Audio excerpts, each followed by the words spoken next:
Assalamualaikum warahmatullahi wabarakatuh. Perkenalkan, nama saya Muhammad Imam Ma'arif dengan NIM 2319178.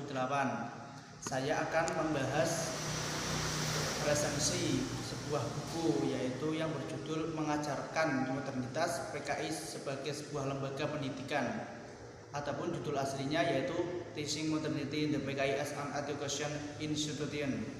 Pengarang yaitu Ruth Temeshevi. Penerjemah yaitu Fatimah Filza Izati dan Fitri Mohan. Terbit pertama kali di Jurnal Indonesia, volume 50 Oktober 1990, Cornell University Southeast Asia Program. Dalam versi Indonesia, artikel ini terbit pertama kali di Indo Progress, Jurnal Pemikiran Marxis Vol 2 nomor 4 2015, diterbitkan oleh Pustaka Indo Progress 2016.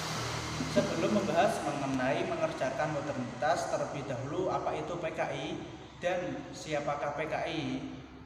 PKI adalah organisasi tanpa bentuk ataupun OTB. Dan sedangkan siapakah PKI?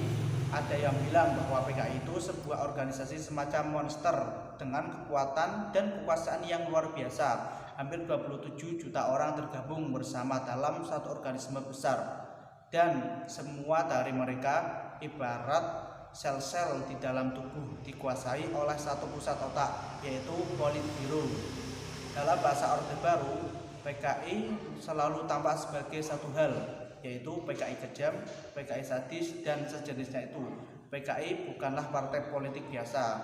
Politbiro bisa secara rahasia memerintahkan semua jutaan anggotanya di semua daerah Indonesia waktu itu untuk menggali kuburan massal, mengumpulkan alat pencongkel mata, dan kemudian menyiapkan sebuah pemberontakan. Dan tak ada seorang pun di negara ini, bahkan tak seorang pun agen intelijen tentara yang mengetahui apapun tentang rencana pemberontakan ini. Pada bulan Mei 2016, Maijen Pun Kiflan Zen mengklaim bahwa PKI secara diam-diam telah mendaftarkan 15 juta orang, mengumpulkan sejumlah besar uang, dan siap untuk kembali mendeklarasikan keberadaannya di bekas markasnya di bawah kepemimpinan Wahyu Setiaji. Tak ada satupun yang pernah mendengar atau bisa menemukan orang ini.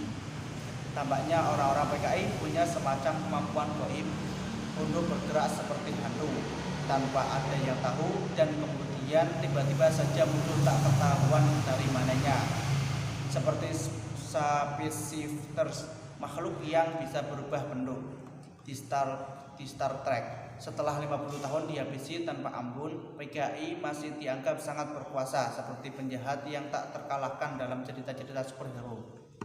Dalam buku ini membahas PKI sebagai organisasi pendidikan. Ini adalah sebuah hal yang hilang dalam literatur bergenre sejarah politik. PKI dalam mengorganisasikan partainya kembali sebagai sebuah organisasi yang masih hidup dan legal di awal 1950-an.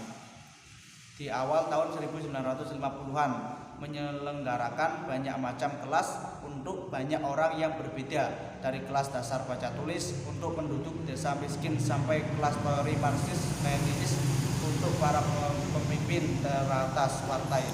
Partai ini tidak sekedar politik partai yang bertarung dalam pemilu, yaitu ia adalah semacam organisasi komunitas serbaguna yang membantu anggotanya dalam kehidupan mereka sehari-hari.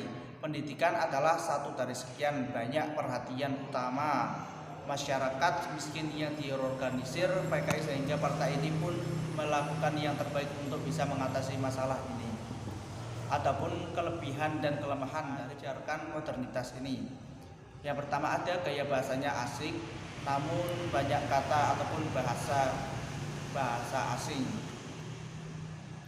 Yang kedua ada alurnya campuran atau maju mundur, mudah dipahami, jadi mungkin banyak orang yang suka karena ini sebuah sejarah. Adapun kelemahan lainnya yaitu ada halaman yang hilang, cover kurang menarik. Sekian dari saya, terima kasih. Wassalamualaikum warahmatullahi wabarakatuh.